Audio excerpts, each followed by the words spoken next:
Good evening. It got to be a really exhausting day for you. And this is the last talk of today, and I hope it will be enjoyable for you guys. So let's begin.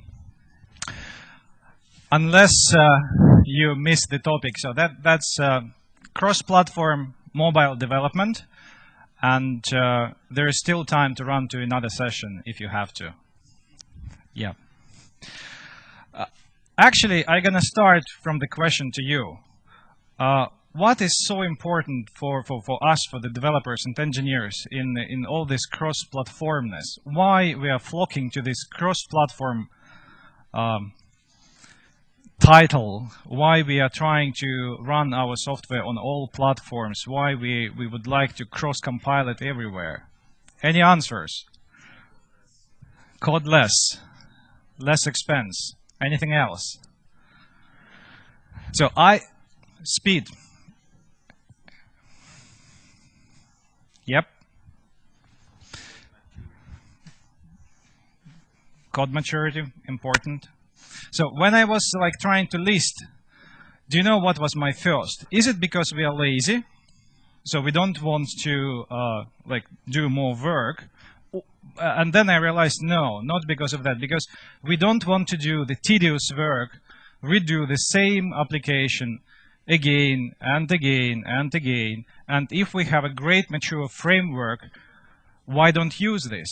There is another extra topic. If the framework is really good, and we are very familiar with that, why don't use it on multiple platforms? And especially if we can to reuse the same framework on multiple platforms, why don't use it? And Qt is a good framework. I guess we all agree with that. Otherwise, you wouldn't be here. And another challenge, or not actually the challenge, the mobile landscape is so huge. I put together this slide just to show you that if we target only Nokia mobile platforms, we have at least 6 different platforms that we have to target separately. It's not only about screen size, it's about landscape and portrait orientations. For example, the good example, S60 3rd edition, it's a feature pack 1 Symbian, and it's in a landscape mode. And you would ask me, okay, if I take any other phone and rotate it like this, wouldn't it be the same landscape? No, because in this landscape mode, we have soft keys at the bottom. And if we rotate traditional portrait device like this, we're going to have a soft keys on the side.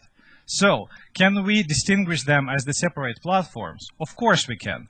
Plus, one interesting thing with the Qt, because it is so old and it's so mature and it started as the desktop frameworks, and our mobile ports are very young, kind of, but still, the ability to run your desktop software on the mobile platforms, I think it's really great. And I'm a very big Macintosh fan. I'm like a Macintosh diehard in our company, and I even used to have my own shareware. And I actually enrolled our company as one of the first in Europe to the iPhone developer program. And for me, making the Nokia software on a Macintosh laptop, this is kind of like a dream comes true, because I can target so many platforms at the same time. Plus, a little trick in here. What I would like to show you, that this is actually not the presentation software that you see in here. Now you see a mouse, I'm controlling it with my mind. And it's actually Qt application that was running, and it's that many lines of the code. What it does, it has 2 pictures with a smooth transition between these 2 pictures, and exactly the same software without even a single line of the change. I'm running on the simulator with the different graphical assets. And sorry for the video quality. We tried to tweak projector. It didn't help. I'm running it on the actual device. That's N97 Mini. And that's the direct video output from the N97 Mini. So, single application, just recompile different graphical assets to fit different screen sizes. Dream comes true, correct? If it would be that simple, of course. So now we jump to the real presentation. That's a real slideshow. Cross-platform mobile development. So why I am here? We'll jump to this a bit later. I would like to tell you that I have 3 Futu-branded buffs that you can use when you're running on a motorcycle or on a bicycle. And the first 3 questions after the presentation will get these Futu-branded buffs. And now, why I'm here?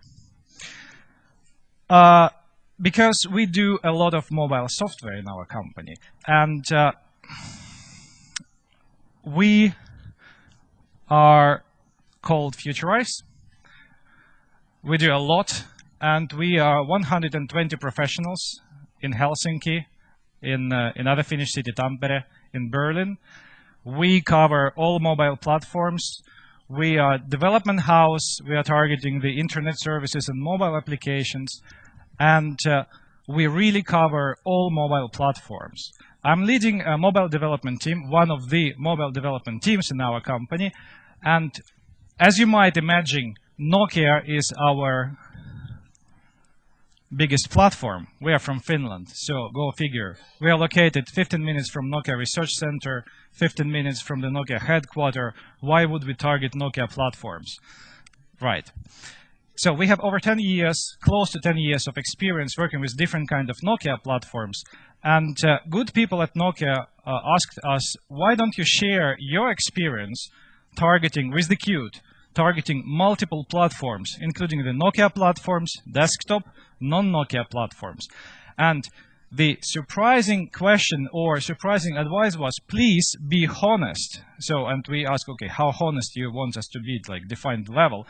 And they said, or actually the person who sits in this audience, he said, the last thing we would like to do is to lie to the developers that everything is great. We want to be honest. We would like to open up where the current level of the maturity of the mobile APIs.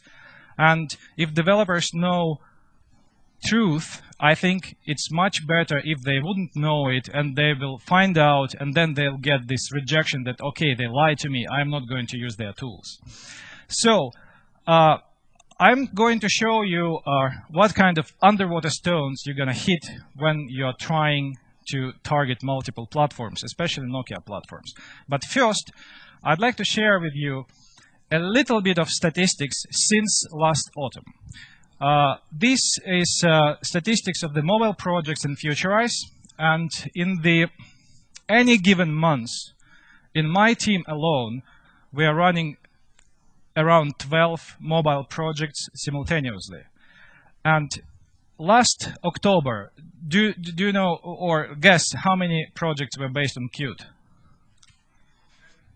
1. Let's roll back a little bit to the June. This June, we had 5 I'm talking about simultaneous projects per month, not 5 projects at all during from the January until the June. No. So in the June, we had out of those 12, around 5 projects were based on Qt. So, and if I take the entire company, Futurice, targeting the different kind of mobile platforms in Berlin, in Helsinki, in Tampere, how many mobile projects we have? So today, we have 40% of all our mobile projects are based on Qt. And that's awesome. I mean, it's been like a year, and we have that big jump. So what's happening? There is enormous interest in Qt from the device vendors, of course. Guess what is the biggest device vendor in Finland? There's a huge interest from the operators because exactly of those reasons that you guys answered me at the beginning of presentation, because cost saving, targeting with the single code base multiple platforms, and what is really important, some kind of insurance for the future. If I do it for this platform today, can I reuse the same code base with this promising platform that's going to be like the next big thing? Yes, you can. And another important aspect, enormous C++ knowledge that is spread in the development community. And the Qt agree it is very simple framework. It is natural. It doesn't have that much like tricks inside. It's very straightforward. And it's an extremely mature platform. And another important reason why we have that whopping 40% of all mobile projects, because we are a service company. And in the service company, there is one thing that is like we do our money with is the productivity. So the more of these little tiny pieces we can like produce per time, the more in the end we'll get money. The higher quality of those little pieces that we sell to our customers, more satisfied they are with our services, so they are coming to us more and more often. And the next slide is very trivial, but really time for our customers is money because we are getting paid by the hour when we are producing the software. So Qt is the perfect match for this kind of development. And let me start the actual meat of the presentation with the very interesting example. One of our customers approached us with the idea last year, can you develop mobile client for us? That this mobile client would be cross-platform, and it would target several Nokia platforms at the same time.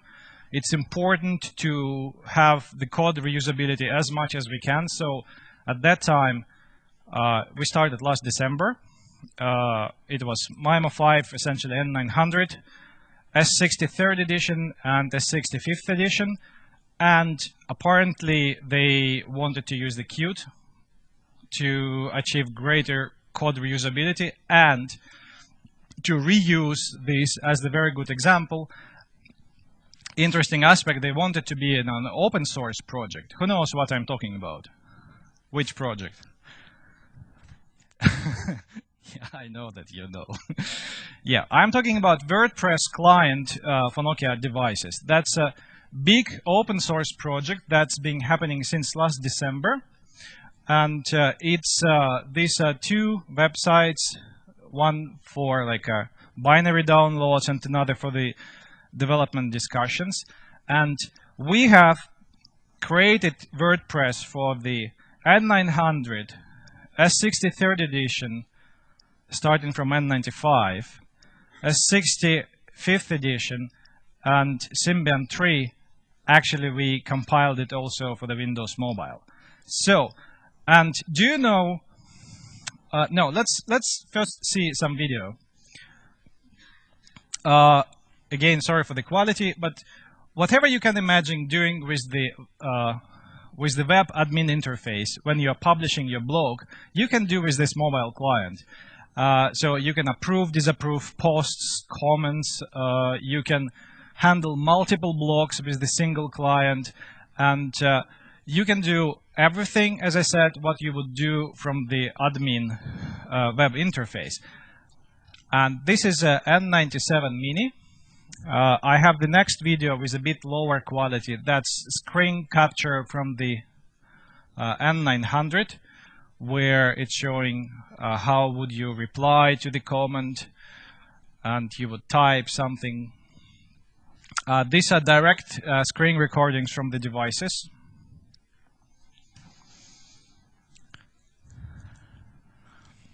And the next video may be even more interesting. This video of N82, so more than 2 years old device.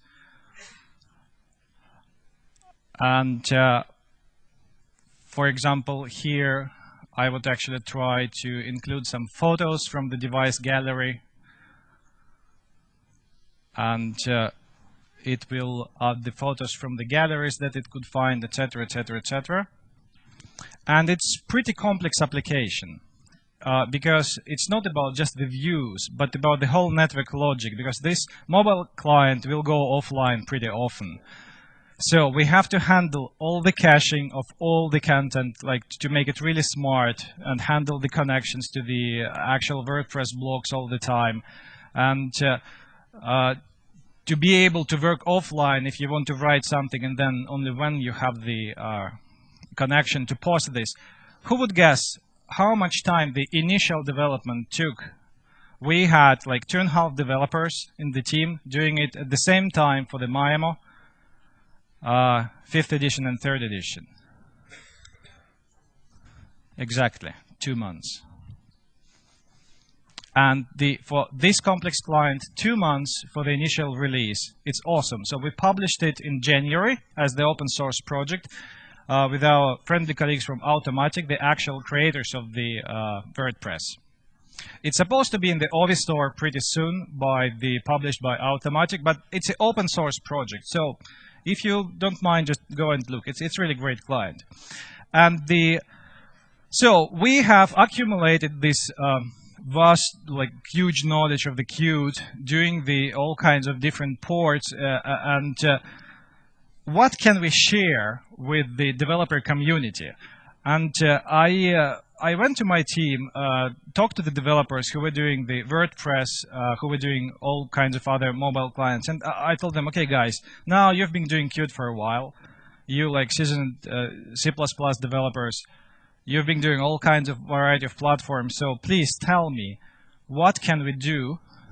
What are the challenges when we do this cross-platform development?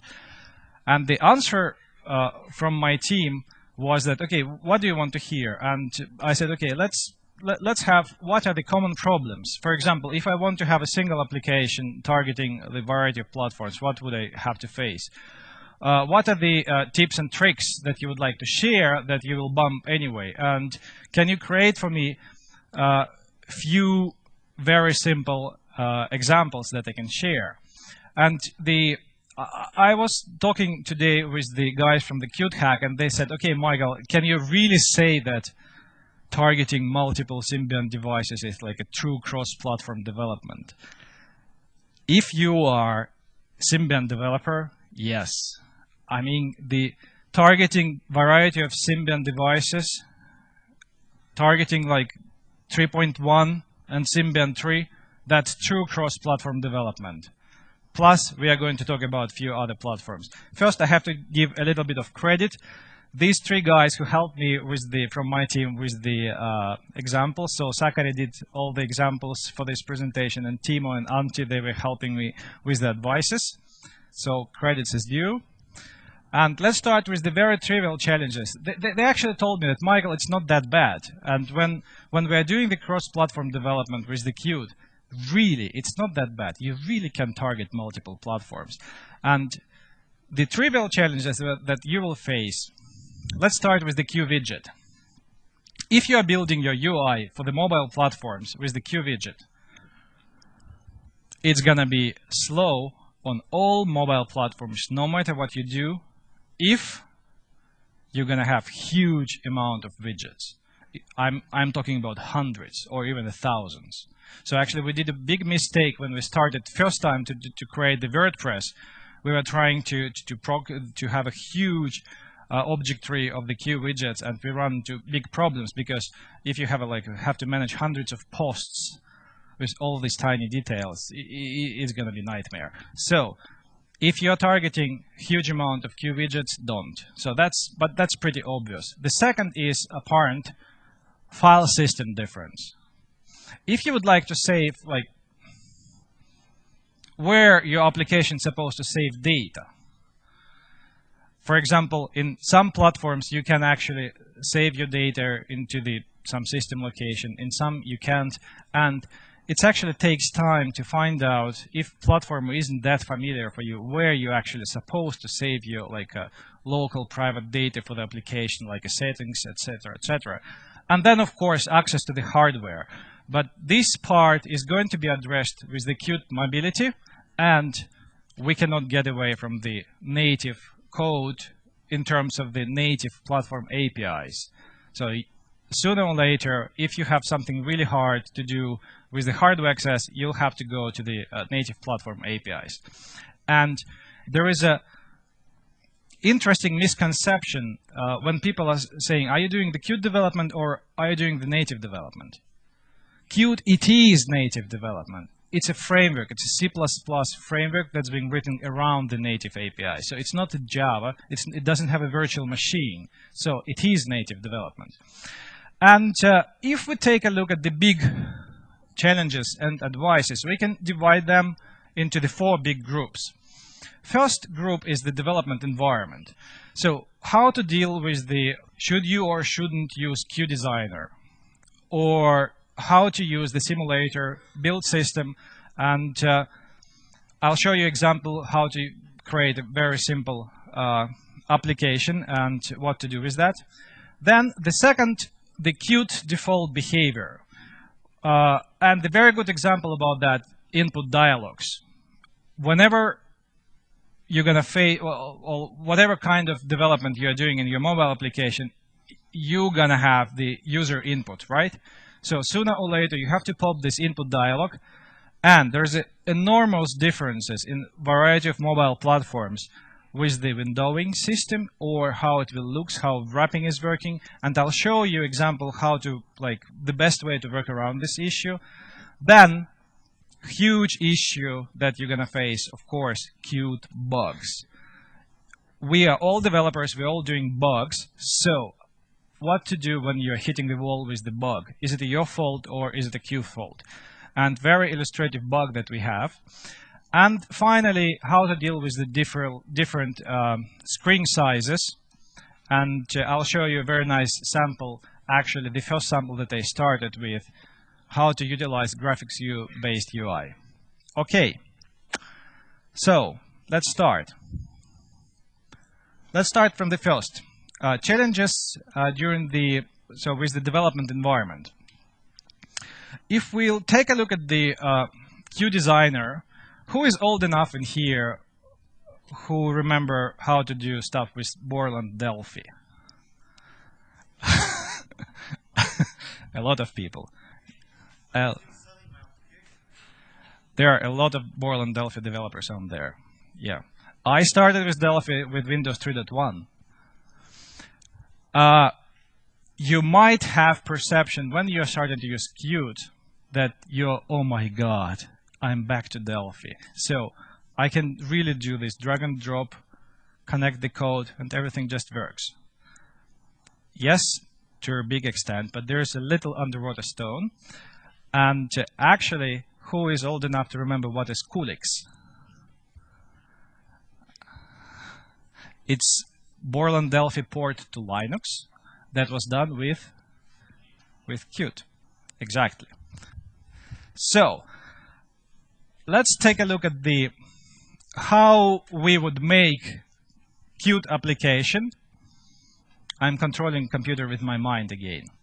So what I would like to do is to create a mobile application, drop button few dialogues, and compile it for the desktop, and compile it for 2 mobile platforms and for the simulator. Let's start from the desktop. Very simple application that is going to have just a single form. Oops, I missed it. And let's drag the just a button. Then let's drag the font dialog. It's gonna be right in here. And the next, the time and date editor. Very nice. What we have to do next is to, okay, I'll select the desktop as the target. And the next thing I would like to do is actually to switch to the visual designer for the signals and slots. So I'm selecting the clicking event for the mouse. And I'll define it as the myClick slot.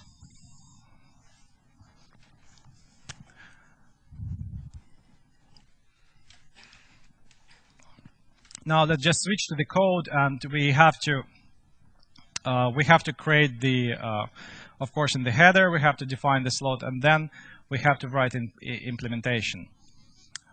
After the 15 years of being a developer, I'm that slow with typing, especially with my mind now. But I think it's improvement. I don't have to use my fingers anymore. I have this special device in here that's typing. It looks like a microphone, but it's a mind-controlling device. So let's go back.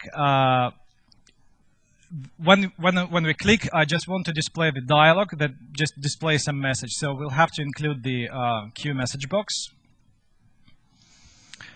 And it's going to be just the information dialog with the single button OK. So information dialog with this object as the parent, and with the message as the title and message as the subject of the actual dialog. Okay, that's it. So let's compile it for the desktop. Delphi, almost, right? Dream comes true. Looks beautiful. I have very nice styled font dialog in here. And the time and date editor, it's pretty handy.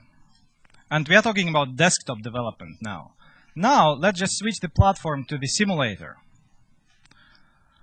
And now we're going to see some horrible stuff. So far, we've been using only standard stuff, nothing extra.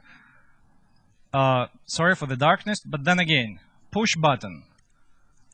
It's, as you can see, it's kind of strange dialog on the simulator. Can you really read the fonts in here? I'm just zooming with my mind. And well, it's kind of look okay, but you really have a question: does it fit into this platform or not? So that's what you get when you do the default development with the drag and drop. Important thing, it works. That's big stepstone.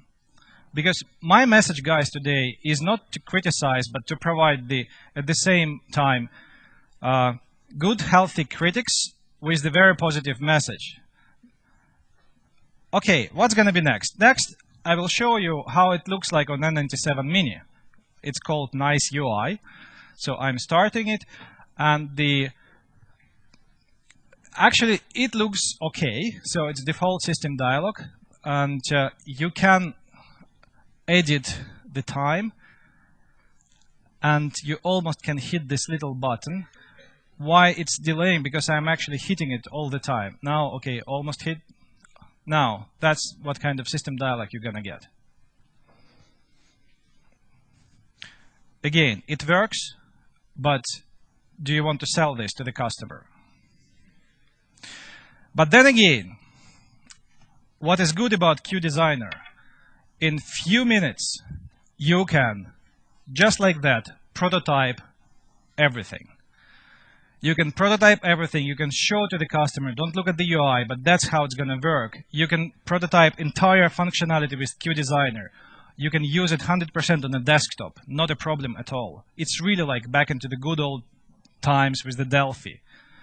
But when you're targeting mobile, think twice before going to the customer with the Qt Designer-based UI. It's going to be really difficult to sell it. Okay, next one. Let's talk a little bit about build system behavior. So this example that I just showed you, all in all, it had 199 warnings in 21 lines of the code when I compiled it for the Symbian. Important thing, it compiled. I was able to create a sys file and deployed it. Is it good or a bad thing? It's a good thing because I was able to compile. And we want to deliver a message to you guys that mobile implementations of the Qt are very young. We are talking about how many months or like a couple of years. And comparing with the whole history of the Qt, We are talking about 15 years. We have troll guys here. 15 years? 16? 1994. 16 years. But the good thing, despite all this, we can deploy our application to the Office store even today with the Qt, even if we just drag it from the desktop to the mobile. And another interesting thing, if you do the Symbian native build on Windows, that's how your clean project looks like. That's how it looks like after the build.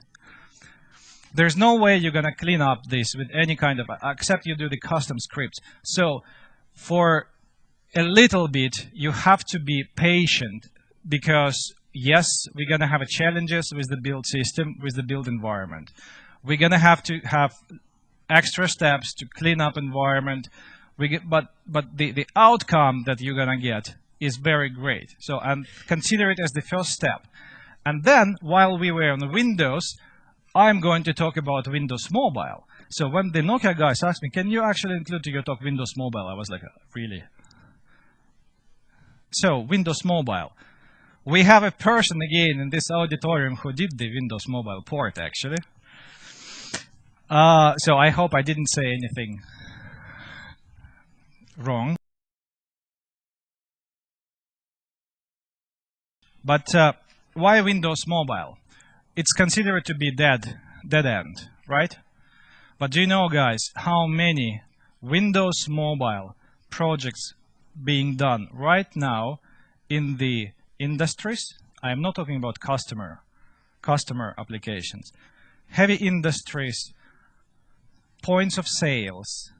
I was this summer in Greece. I was lying on the beach and the waiter was carrying some really fancy device taking the orders. And I was like, can I take a look? What is this little thing? It was rigid. This is designed for the sand environment, Windows Mobile device with the point of sales software. It's reality. I mean, there are a lot of in the Eastern Europe, in the Asia. Oh, sorry, not in the Asia. In the Mediterranean, there's a huge amount in Scandinavia. Actually, huge amount of Windows Mobile devices that are in use right now, and because of the corporate policies, etc., they are going to be used for like 2 to 3 years at least. So, if you have possibility with the single code base to deploy your application on all these brilliant new Nokia devices, including my favorite N8, that is in my pocket, Future MeGo, excellent presentation we saw today, plus, as the extra plus, you have a Windows Mobile device. Why not? I'm going to show you a little demo. So you're going to have Windows XP, unfortunately. So you cannot use Windows 7, at least normally. Why? Because so far, currently, you are tied to the Visual Studio 2008.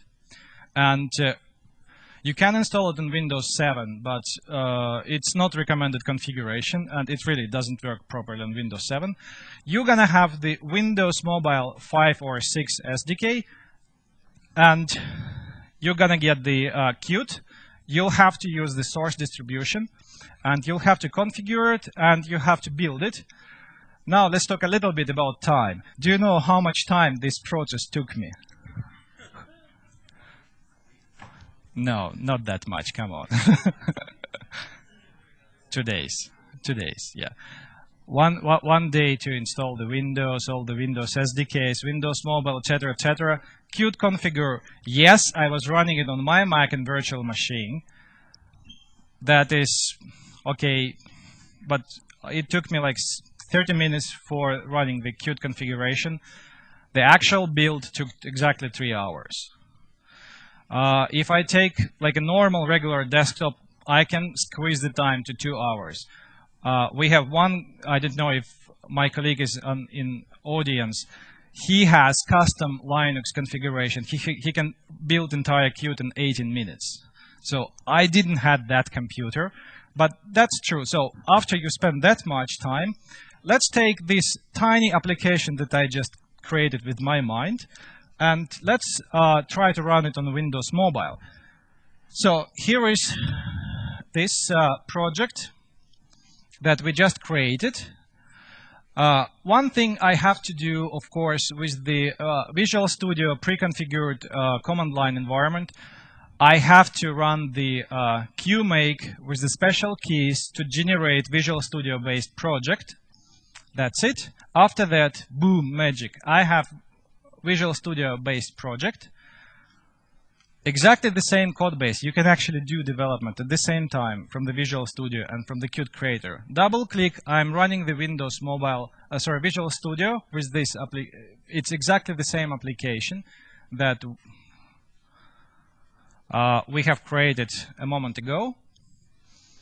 So I'm gonna show a little trick. With the deployment environment, I am going to skip deployment to the device or emulator all Qt libraries because it takes huge amount of time, and I copied them in advance to the system directory, so I don't have to do this. Let's select VGA emulator. Just hit the button. This is without any speeding up. It's running on my virtual machine. And now let's start. It's starting the.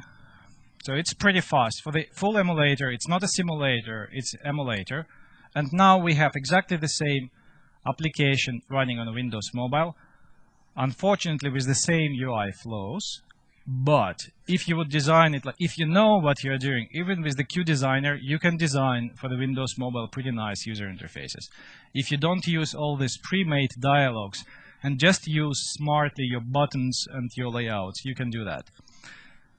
So isn't it true cross-platform development? Single application, yes, it's very simple. Compiling desktop, Symbian, simulator, Windows Mobile device, and I have it with me if you want to see this application running on a Windows Mobile device, because do you know there is one extra usage for Windows Mobile device? I'm using it right now as the holder of my laptop, because otherwise it will sleep and my infrared remote control will not be able to hit this. But after the talk, I can show you this application running. It's HTC 2 years old Touch Diamond. Very nice device. Really. Okay, let's switch to the next topic. Let's talk about Qt or Qt default behavior when you're dealing with the input dialogues. As I said, we're going to have a lot of input dialogues with all kinds of software. And one example we would like to share with you, because you can use the pre-designed dialogues, standard input dialogues, or you can design with the almost exactly the same QWidget-based components, the custom one. So which one should you use, the standard or custom? I'm trying to prove the point, use custom, of course, and I'll show you why. So we'll start with the simple demo that demonstrates the standard input dialogues versus the custom input dialogues that looks exactly the same, but do one thing a little bit differently, and we're going to see it on simulator and real device. Okay, let's use my brain power again to create this application. It's being pre-created, of course. So what I'm going to show you that application is pretty simple. All we have to do, if you can see highlights, yes, we are just creating the simple view, and it's gonna have simple layout, and all we have to do is just to have a user prompt with the huge long text. Okay, and let's compile it for the simulator.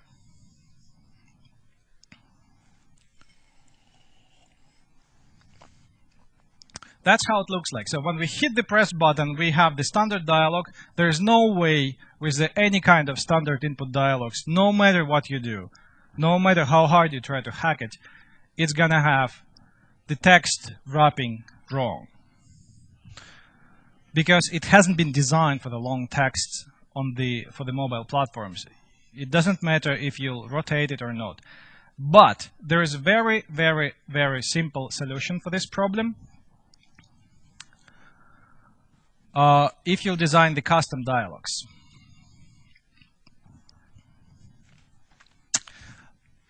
first I'm gonna show you the standard dialog running on the actual device. So it's not just the problem of the simulator.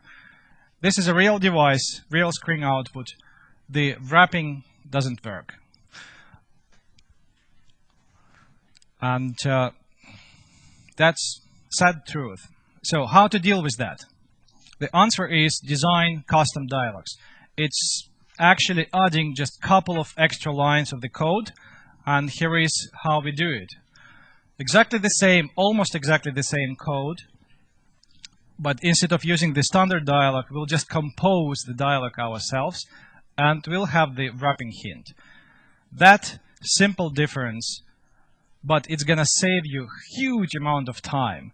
You cannot believe how much time we have spent when we've designed, because we were like enthusiastic enough about N900. So we've designed the WordPress first on the N900 using the standard dialogues because it has quite a big screen. Everything was fine until we tried to fit it to the Symbian. And then we oh my God, we have this problem that standard dialogues will not wrap it properly.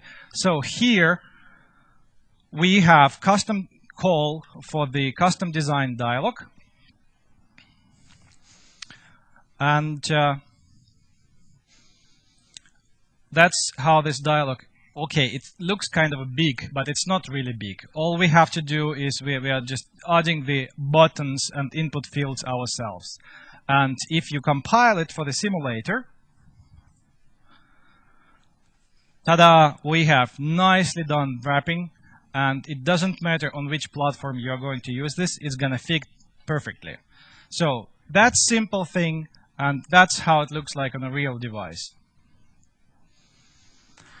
So simple consideration that you would take at the very beginning of your development. And if you're targeting multiple platforms, it's gonna save you days, sometimes weeks of your time if after initial development, your customer's coming to you, great, you've been using this Qt, nice, now let's do it for the Windows Mobile, or for the N900, or for the Migo, or for Symbian 3, whatever current development is yours. Unfortunate topic, Qt bugs. Qt is a huge framework. Yes, it's very mature, but it's huge. And when you're doing the mobile ports, you're gonna miss something. Especially now when there's such a huge rush to port Qt to all variety of Symbians. There's a huge push of the Qt mobility. And you can see this conference is getting bigger year by year. This time we have, I don't know how many, like more than 1,000 people in here. But still, the bugs, this is something that you're gonna hit quite often. And sometimes these bugs are in such unpredictable places where they're supposed to be mature, but so be careful when you are using graphical effects. When you're trying to do all nice graphics view based effects, you're gonna hit very interesting bug. So just like we did with the blur effect. So what I'm going to show you is the my developers did this demo for me. It's gonna show 3 lines of the text with the blur effect. Essentially, it's graphics very simple. It's graphics view based application. So we just have a graphics view, and we're gonna have the background filled with the linear gradient in here, and we're gonna have graphics text item, actually several of them, with applied blur effect. And the cool part that actually you can apply blur effect multiple times and give it different radius, so your text can have this cool effect that it's glowing on the device. If you add some animations to that, the effect is pretty amazing. And so we are applying like multiple blur effect, and I hope that the projector will let you see. Unfortunately, it doesn't. So there is the first item in this list supposed to have just a regular blur. This second item supposed to have the glow effect, and the third one supposed to have the normal. Let's see if we can see it on the device. Okay, almost, but not exactly. That's why I have a backup, so I have a bigger slides. So this is a 5th edition. We have proper blur effect, proper glowing, and like not blurred effect. This is N900. It kind of works. I'll try to zoom a little bit. Can I? No, I can't. Unfortunately. So that you know. Okay, I can show you after the presentation. But on N900 it works, but it uses 100% of CPU. So there's a bug. The Qt guys, they know about this. The fix is coming, but that's true. And you will not see the blur effect at all on Symbian 3 because it's broken. So, and if you're targeting your application, like now, with all these gazillions of special effects, you have to run your own personal checklist. What is working? If you have a contacts with the Qt guys, run through them. What is going to work at this moment? Because, again, the Symbian ports of the Qt are extremely young. And I think it's amazing what they have achieved so far with such a short time frame, but still something that you should be aware of, especially when you're targeting the multiple platforms. That single visual effect might not work at all, or it might work differently. And then, of course, the performance on the S60. I wish if it would be like this. It's almost like this in certain Symbian devices, but for example, in the very first 5th edition devices, you're gonna hit the performance, especially if you're trying to do multiple things at the same time, because the way how Qt implementation was done on the 5th edition, it's playing with the process priorities. And sometimes, if your operation is taking more than specific time, you're going to miss the system events. So these kind of little things on the older devices, you have to be aware of. And that's exactly if, like, we roll back one talk ago, when Pekka Kosonen was talking about Qt SDK, and there were questions about other devices. That's exactly why they're allowing that many devices at this moment, and even that there are 20 more devices that are capable of running Qt, but the user experience is not going to be optimal, or as we call it, it's going to be suboptimal. So that's why we are not going to have it there. But because we can, so we tried it on all variety of different platforms, even if Nokia like semi-supporting it, that's the fact. On the older platforms, you're gonna have huge performance hit. Okay, the next one, physical device differences. And the first one is, of course, screen sizes and orientations. Where are the soft keys, etc., etc. So, you've seen this slide. That's how many screen sizes we're going to have. And so what you should do, create graphics view-based UIs. If you will create your application from the scratch, if you don't have a legacy code, you have excellent opportunity to utilize whatever Qt is going to offer you in the future. There were excellent talks about graphics view-based UIs, etc., etc. And that's true. Most of our apps that we've done for our customers, some of them are in Office Store. They are using heavily graphics view as the entire UI concept. Just the fact that you can use almost like really 100% of the code the same, just the switch graphical assets for the different screen sizes. It's tremendous help. So here is the very simple demo that we have started with. It's creating the graphics view, and it has different graphics assets for the desktop. So I'm opening the resources. So I had 2 pictures for the desktop and 2 pictures for the mobile device, N97 in this case. And it has very fancy asset manager that is doing the actual lazy loading of the graphics resources. It has very lame detection of the screen size. If it's more than 1,000, probably it's a desktop. So it's going to load the big pix maps. And as you can see, brute force approach, if the screen size is more than 1,000, I'm loading the big pictures, or I'm loading the small pictures. In here, it's also that much code where you construct the graphics view, and you are detecting the click, and you are doing transitions. And important thing, guys, state machine.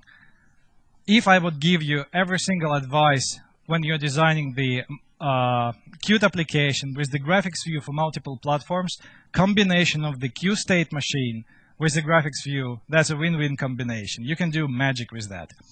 And here we go. Let's start this application now with the desktop. That's the one that you've seen already.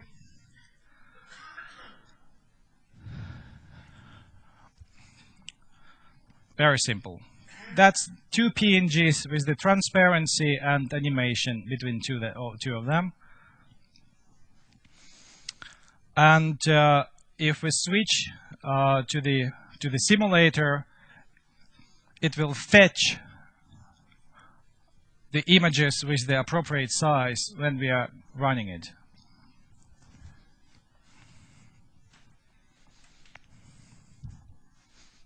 Yep. So let's do a little bit of summary. What we can offer you, or what Qt can offer you: honest, true to God, 90% of code reuse on every single platform where it's supported. It's actually a very unique opportunity for the framework. You can claim that the Java does more.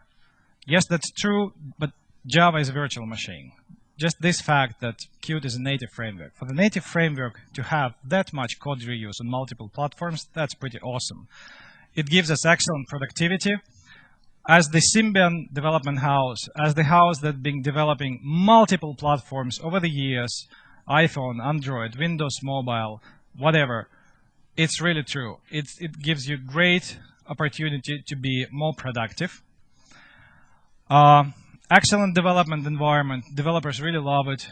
You should be aware of Qt default behavior, Qt implementation bugs, and platform differences when you're targeting different screen sizes. I have 3 more slides and little talk. Let's start with the little talk. Because we are a development house who are covering multiple platforms at the same time, so we're doing also quite a lot of iPhone development. Lots of people asking, okay, Michael, how you would compare? But one thing that not many people are realizing when they're trying to compare iPhone development tools with the Nokia development tools, I mean the current Qt tools, the iPhone is the oldest operating system on the planet running on a mobile device. If you're doing iPhone development, of course you know that all the frameworks that you're using, they've been designed in '88. These guys are geniuses because what is, we call, it's being a revolution in the consumer space. But in software development, it's one of the top-notch examples of excellent evolution of the framework. The interface builder, the first version was done like 1991 or something like this. So all the core classes, when Apple in 2000, they started to announce the Cocoa as the development platform, asking who's been doing Cocoa. Some of the guys were, yeah, we've been doing it for like 10 years because we've been developing for the next step. So that's what you get when you have extremely mature framework developed over the years, polished, and you have the right hardware. And that's exactly what is happening with the Qt right now. We have extremely mature framework that's being polished over the years. Now we are coming to the very good implementations, and we are targeting very good hardware that is already on the market and upcoming. And the next slide is a little bit funny. So chains and nuts and bolts. We're engineers, so we're going to have always this part. We're going to have the screws. We're going to have our hands dirty. What about chains? Because reality of today, mobile development, that if you are going too deep to the platform APIs, sometimes to the assembler level, you feel like you're chained because you cannot like give the freedom of your mind. You cannot develop in a speedy manner. You're seeing all these other guys are doing it that fast. And my favorite story that I'm telling on all these kind of talks, one of my most experienced Symbian developers, he was sitting really sad, and he told me, "Michael, I'm about to cry." And I asked him what happened, and he said, "I just did in a couple of hours something that would take me days if I would do it on a 60. Does it mean that I wasted my life by doing the Symbian for so many years, I mean S60? Of course not, but the reaction when the people switching from the lower level APIs to the Qt is that dramatic that it's almost like a shock that, oh my God, I can do it that fast. So we're going to have this part forever, but we can have a little bit of freedom of fresh air with the Qt and be more productive and more creative. Thank you very much.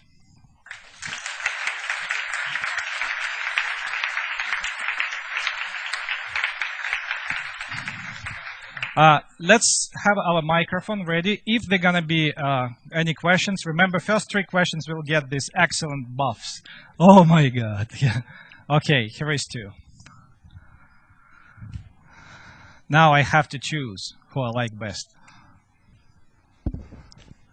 So you recommended programming dialogues by hand because doing the dialogues using the designer wouldn't give how you showed it that would not fit. How would that change if you used layouts in the designer? Wouldn't that help to have better results? Sure, it would help. But for example, what can be more simple that, for example, if I want to have a text input, it's the first thing that comes, okay, why don't I use the just standard input dialog, right? We are not even talking about designer. It's just 2 lines of code to get user input. And it will fail on most of the mobile platform. Not the fail, but it will look ugly if you have a long text. So knowing this in advance, you can design with extra couple of lines of code, really. Essentially the same, but something that you can customize in the future even more. So it's really practical advice based on what we had to go through. So that would be my advice. We have a first winner. Here is, if you have a bike, please ride it with the buff, Futurice buff. And the second one, yeah, please. And you are the third one. At the end of the presentation, you said about porting to Android. You are talking about the Lighthouse project, or? No, we do mobile development for as much native as we can go. Because there is already a Qt for Android, which is not officially accepted by That's the Nokia. whole problem. We are a production house. I mean, we don't do development for fun. We do it for money. So, well, we do it for fun also, but but I mean, if customers coming to me and say, "Hey, wow, Qt, can you do it for Android? Because I've heard there is this little cool unsupported project." We said, "Yeah, we can, but are you really gonna push it to the store and get your customers into the troubles?" That's the question of how do you approach your customer, and be honest with the customer in this respect.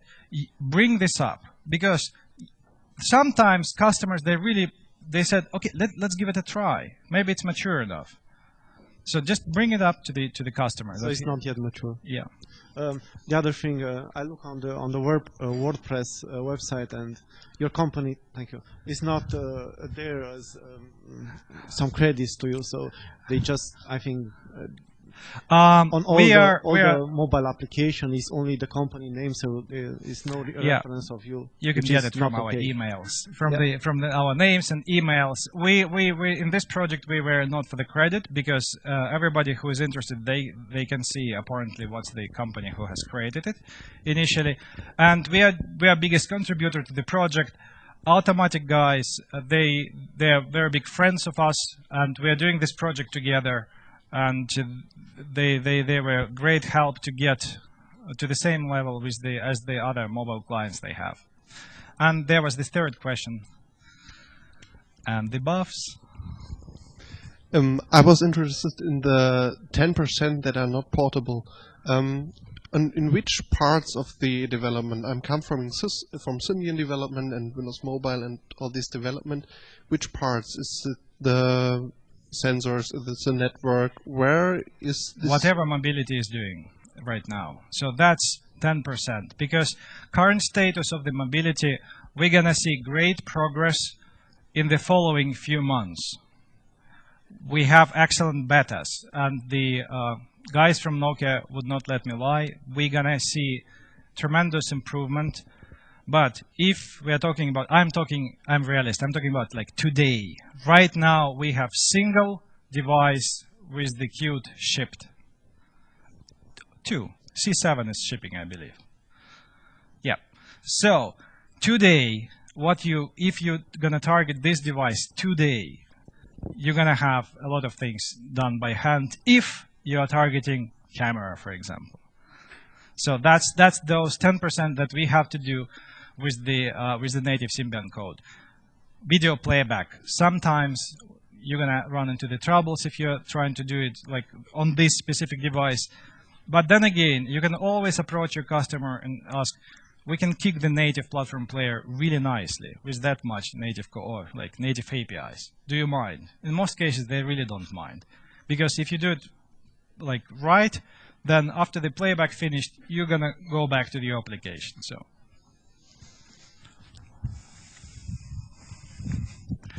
Yep, please, over there. Actually, my question is more like a technical question.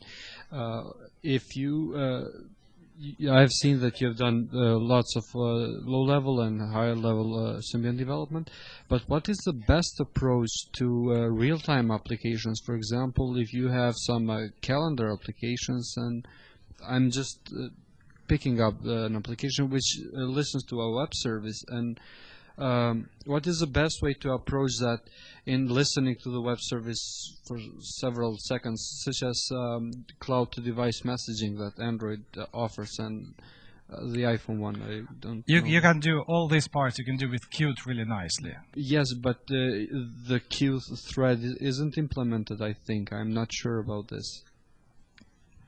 I can give you a hint. You can download Nokia owns application called Oviblog. And it's 100% Qt application. They don't advertise it for some reason, I don't know, that it's actually an excellent example of the Qt application.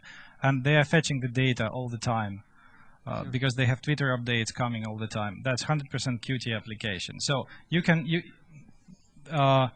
if I can put you together with one of my developers if you want like real advice. Yeah, okay. Thank you. Just come to me and get my business card. One in the back.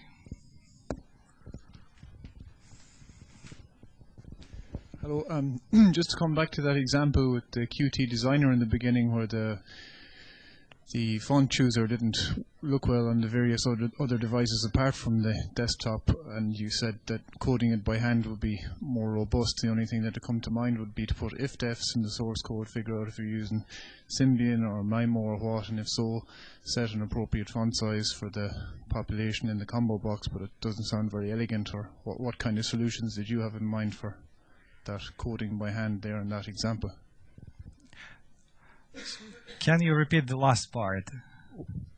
In this particular example where you had the font chooser that was created by Qt Designer in the beginning, and you said it's better to code it by hand in source code.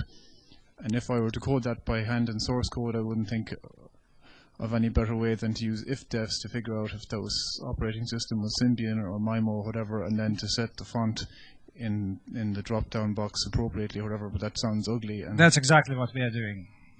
That's you cannot really at this moment until because all those dialogues, they were designed for the desktop, and they've been like almost like brute, as far as I know, almost like a brute force approach to porting them to the variety of mobile platforms. And how many of us are actually in our day-to-day life are using the font dialogue from the mobile platform? I don't think so that we do it very often, but still it's there. And because it's a very illustrative example, that's why I used it, that there are places where a bit of extra polish might be very appreciative. So, but you're right. If devs, that's the way this world is constructed. Any other questions? Yep, please. When I remember the first versions of Qt, they were trying to be everywhere. And what I mean is on every operating system. Now what I see is that iPhone and Android, they are not operating system, but they somehow stay out of the focus of Qt. Is it only resources, or you look at them as a competitive operating system that you don't want to support? It's the same issue. The moment Apple announced the native development for the iPhone, the same day guys from Sun Microsystems, non-existent anymore, unfortunately, told us that, hey, not us, to the web community, we have mobile Java, J2ME ported to the iPhone. Where is it now? It's nowhere, because it's against Apple policy at the moment. So now, if you've been following this whole Adobe Apple thing with the cross-compiling, it's the issue. It's not a technical issue. It's issue of the. It's a legal issue, and I don't know if it will progress or not. But essentially, come on, iPhone, it's a Unix machine. So, yeah, and I believe that some people done it already. They just can't. They just can't push any apps to the App Store. Now, with this lifted restriction, we can see how it's going to happen. Yeah. Not so much of a question as a reply to that last question. We actually have an application that uses Qt Core, Qt XML, and Qt Network inside the Apple App Store, and it runs on iPad and iPhone. So they all the technical work is done, and at least for the core parts, they're not stopping it. They would probably still stop Qt GUI, but all the core parts can be shared. Yeah, that's probably an excellent answer. Thank you very much for helping. But it's not a technical issue at all. That's the main message. Okay, any other questions? Let's get last one. Okay, thank you. Oh, there is one.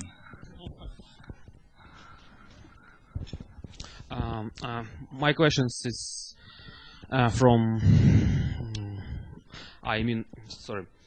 I wanted to ask you about some future of mobile technology. I see that Nokia currently have Qt as well, Migo framework, multi-touching framework, and now we got a new technology, web runtime. Yes.